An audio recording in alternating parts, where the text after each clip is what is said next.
E aí, professor Lucas aqui me apresentando assim, porque estou gravando esse vídeo para os meus alunos, né? Vocês, quem sabe, o meu canal aí já está acostumado.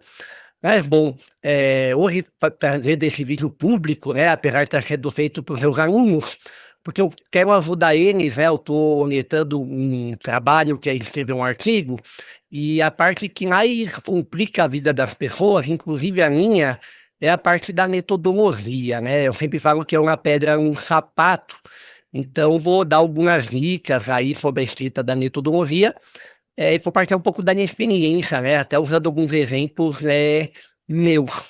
Então vamos começar, tá bom?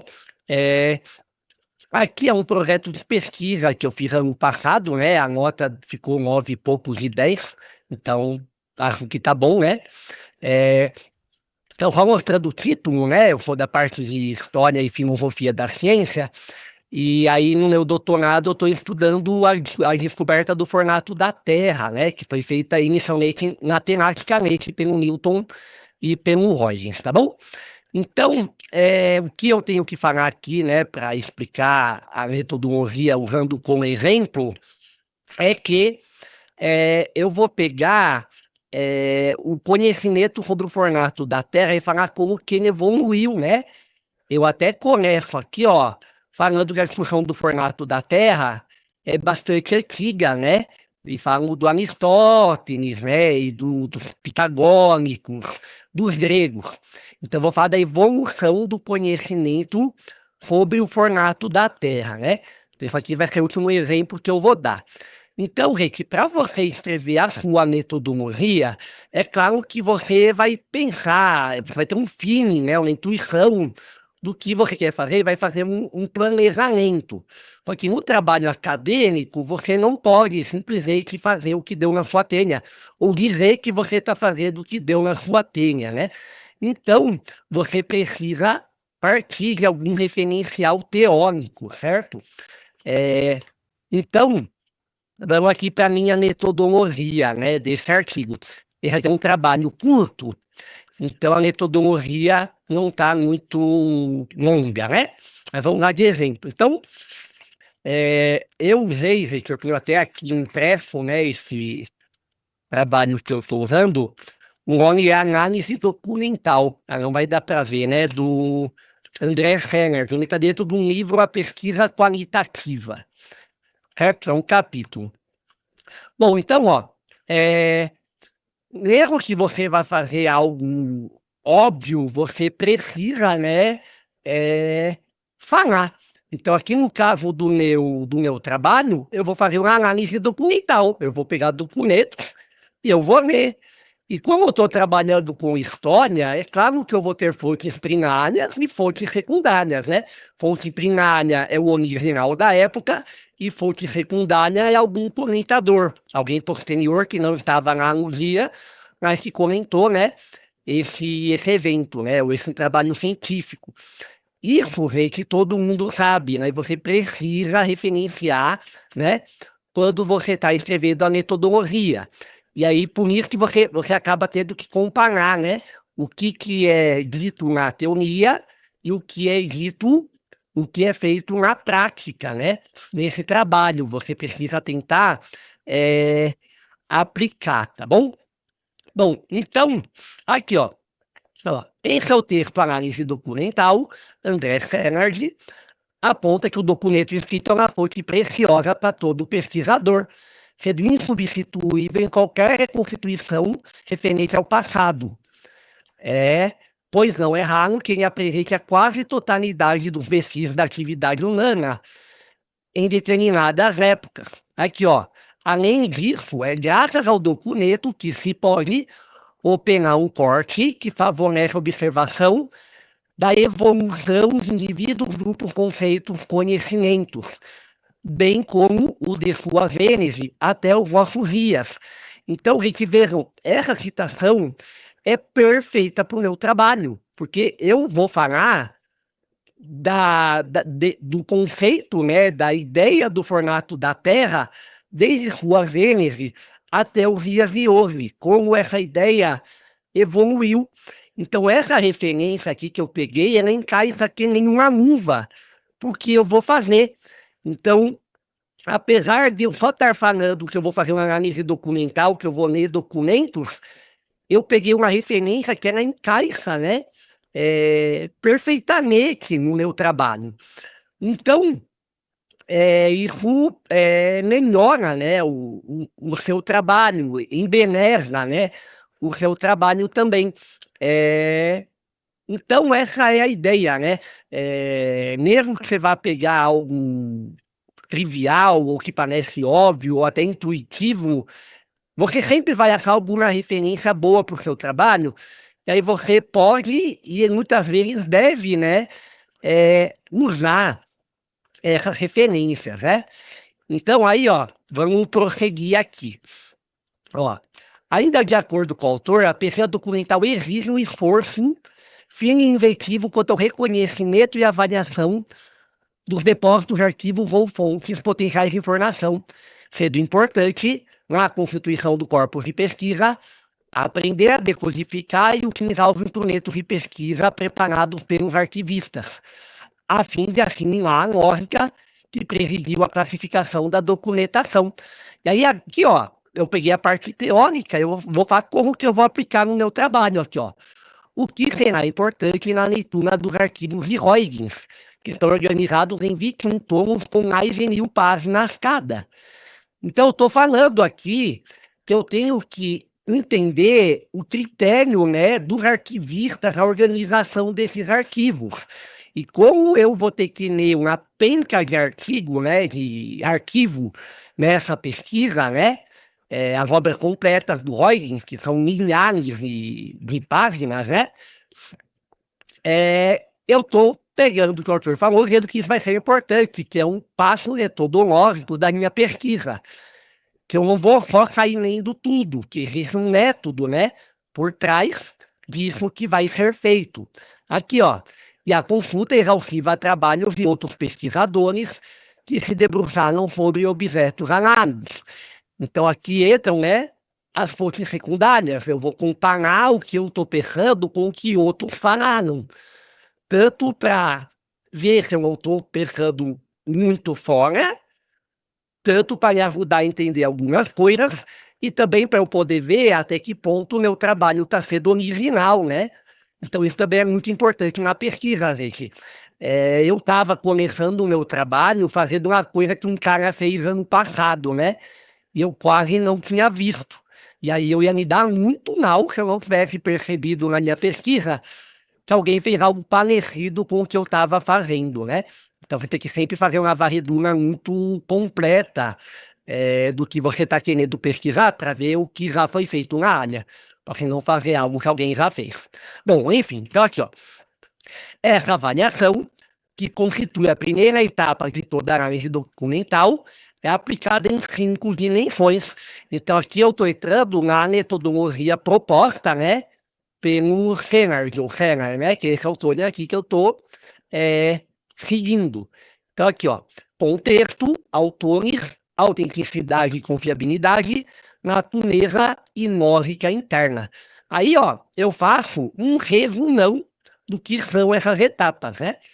Então, ó, em resumo, o pesquisador deve conhecer o contexto social global na época e local em que o documento foi redigido, tal como a identidade e contexto individual do autor do documento, como para quem ele escrevia e que grupo ele poderia representar, assegurar-se da qualidade e confiabilidade do documento, como souberam perdas na tradução ou se a fonte é confiável, avaliar a natureza do texto, pois a forma como o cientista comunica num livro é diferente de uma carta ou um caderno de laboratório, e sintetizar a lógica interna do texto, delimitando o sentido das palavras e dos conceitos, e avaliando sua importância e sentido segundo o contexto que eles são empregados.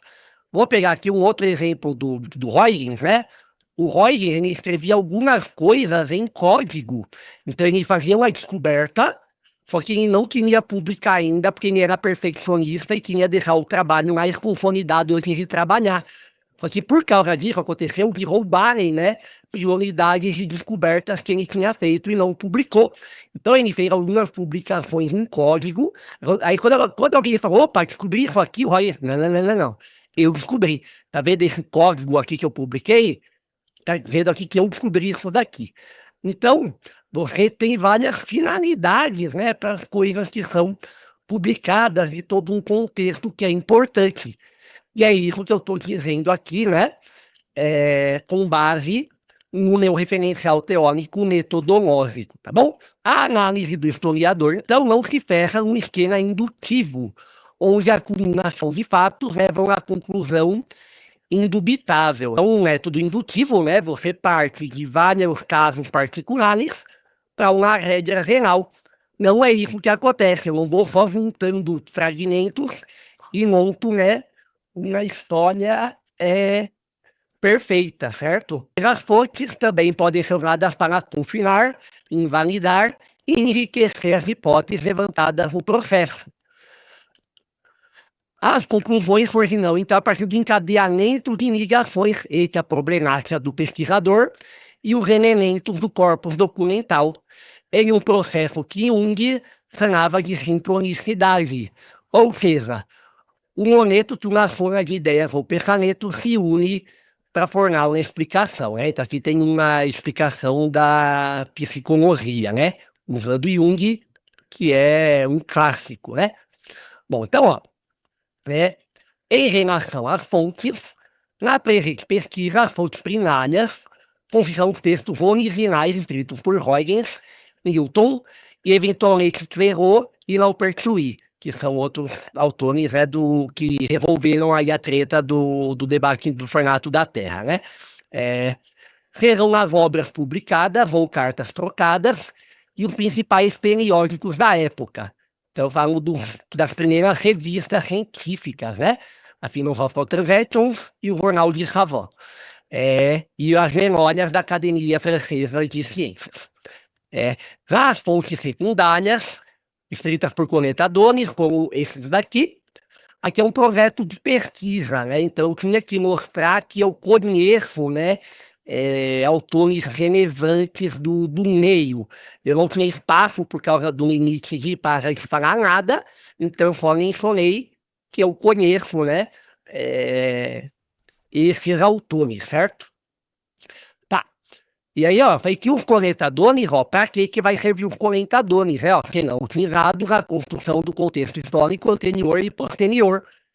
E aí, na parte do Newton, que tem uma matemática extremamente complicada, eu falei que eu vou usar o Sandra Hecker, né, que é um cara prêmio Nobel de Física, que fez um Newton for Dummies, né, ele tentou simplificar, né, e explicar a matemática do princípio, né, a obra da mecânica do Newton. Então, ó, enquanto os textos de Roy são extraídos das obras completas, escritos em francês e latim, os textos do Newton eu vou tirar da versão brasileira da EDUSP. E os textos Cohen e Westphal, que foram traduzidos pela Eduers. Então, ó, eu tinha falado da questão da tradução, então eu tenho que dizer o que eu vou ler original e o que eu vou ler traduzido. Eu tenho que ser coerente, né, em toda a minha metodologia. Aí, podendo ser consultados os textos originais da Royal Society ou do Observatório de Paris, caso haja fontes de financiamento. Aí só digo novidades em breve, para quem acompanha aí. Bom, aí, ó, vou trazer outro referencial para o uso das fontes. Ó. O uso das fontes é bem resumido na seguinte fala de Gavroglou, que também é um autor clássico, né? Na faculdade, todos os professores falam sobre ele. As matérias que eu fiz na pós-graduação na USP. Então, ó, a grande arte dos historiadores da ciência reside na capacidade de verificar o que pode retirar da fonte. Estou corroborando, né, com o outro referencial teórico que eu usei. Determinar em que medida as fontes contribuem para a formação de respostas às perguntas formuladas distinguir de que modo é que as fontes resistem à formação de perguntas cuja resposta os historiadores podem extrair do próprio material. Mas eu também estou enriquecendo, né, falando que a pesquisa histórica ela não parte de perguntas fechadas, vão surgindo novas perguntas, e às vezes as suas perguntas recebem uma resposta negativa, né, que gera novas perguntas durante a sua pesquisa histórica. Aqui, ó, um problema importante levantado por Diavoglu, no capítulo 2, e que deve ser aqui levantado, né, o rei levantado 2 vezes, ficou não recolhendo, né, não percebi, isso aí passou esse em aspas. Está no desequilíbrio entre história e ciência, os trabalhos de história da ciência, em que os cientistas acham os textos superficiais e os historiadores acham muito técnico na parte científica. Só que a história, né, também acaba ficando superficial. Então, ó, de acordo com ele, para nos ocuparmos da história das ciências, é necessário, além do conhecimento científico, um profundo conhecimento de história e também das suas técnicas e diferentes abordagens, né? E aí aqui, ó, eu aproveito para vender o meu peixe, né? Eu não tive espaço para abrir mais esse rigor, né? Então, eu estou falando que, ó, além do rigor histórico, também podemos acrescentar o rigor filosófico, que faz necessário uma compreensão da dimensão epistemológica em relação ao conhecimento do qual a pesquisa abordará a gênese e desenvolvimento, ou seja, sobre o formato da Terra.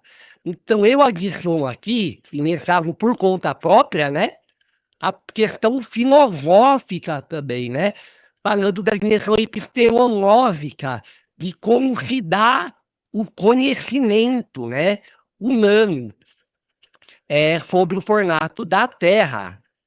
Então, eu falo aqui, né, fecho aqui, sendo assim, na presente pesquisa serão analisadas as fontes dessas 3 frentes, física, filosofia e história, com a mesma importância e rigor metodológico. Isso aqui também faz parte, né, da metodologia. Qual que é a minha prioridade? O que eu vou priorizar? Como estão hierarquizadas, né, as diferentes frentes que eu vou entrar na minha pesquisa, né? Então, isso é importante, né? Você não ter a coerência interna, né, da sua metodologia com o seu trabalho. Você não pode se propor a fazer uma coisa e fazer uma coisa inconsistente, né? Ou incoerente. Vou pegar mais um exemplo aqui do meu mestrado, tá? Então vamos lá. Bom, gente, então, ó, abri aqui, ó, a minha dissertação do mestrado, né? Que eu também falo do Newton e do Huygens, que é o que eu estudo, né? Estou falando de óptica e não de formato da Terra. Bom, então, gente, vou deixar os links, tá? Na descrição do vídeo e no comentário fixado. Vamos pegar aqui, ó, a metodologia que eu usei. Essa aqui eu não vou ler inteira, porque ela tá... Aqui não tá funcionando para clicar. Mas eu tenho que descer lá não, né? Então aqui, ó. Aqui eu não vou, né, ler tudo, que é um pouco mais longo, né, e ficaria na chance sobre história, né? Isso aqui eu provavelmente vou transformar num artigo, num futuro aí não tão distante. Mas então, quero dar um exemplo aqui, né, da aplicação, né, e do uso. Então aqui, ó, aqui eu estou falando da questão das dificuldades de tradução que você tem nas teorias científicas. É isso, tá? Então, aqui, ó, vamos pegar aqui no texto, né? É sempre destacado que ao olhar para trás com os olhos de hoje, a ciência é vista com grande estranhamento, o que se dá devido às mudanças lexicais, né? Mudança no significado das palavras, e da própria imagem, né? Indo ocorrida conforme a ciência evolui, sendo necessário que o estudioso adquira a linguagem ou o médico da ciência passada, para então reconhecer o período pelo que ele era, né, com os olhos da época e não com os olhos de hoje. Então, eu falo aqui, que é usado o termo intérprete ao invés de tradutor. Não é só traduzir, você precisa interpretar a ciência antiga. E aqui, que existe a incomensurabilidade, que nesse caso pode ser compreendida com a intraduzibilidade entre os versos de diferentes paradigmas. E aí, aqui eu estou falando da teonia, né? Que é o que eu quero mostrar aqui para a gente fechar esse vídeo. Então, aqui eu estou falando na teonia. Então, na teonia, você vai ter essa intraduzibilidade devido ao diferente significado dos termos em diferentes épocas. E aí aqui eu falei da teoria. O meu referencial está falando desse detalhe metodológico aqui. Agora eu vou falar na prática. Então, no contexto do presente trabalho, teremos como exemplo o termo onda, com o qual Huygens e os demais cientistas do século XVII referiam-se à propagação do movimento, que era imaginado pelas ondas geradas na água ao se jogar uma pedra. Então, não havendo implícitos ou correlacionados os conceitos de período, comprimentos de onda e etc. Então, o que eu estou dizendo? Quando eu estou dizendo ondas nesse trabalho, eu não estou falando das ondas que a gente aprende na aula de física hoje em dia, que é o movimento harmônico. O que o Huygens estava pensando em onda, e eu estou trabalhando o texto do Huygens, é a ondinha de uma pedra, é só a propagação do movimento em um meio. Não tem essa harmonia, né, que é associada ao termo onda hoje em dia. Então, esse é o último ponto que eu quero trazer nesse vídeo. Você não pode só falar o que você vai para trazer na prática, na sua metodologia. Você precisa expor o referencial teórico, como é a teoria e como vai ser na prática em cada etapa, né? Eu dou um exemplo também, que os gregos chamavam tudo de estrela. A lua era uma estrela, né? E os planetas eram um tipo de estrela. Eu falo da mudança das classificações, que você não pode falar se está certo ou se está errado.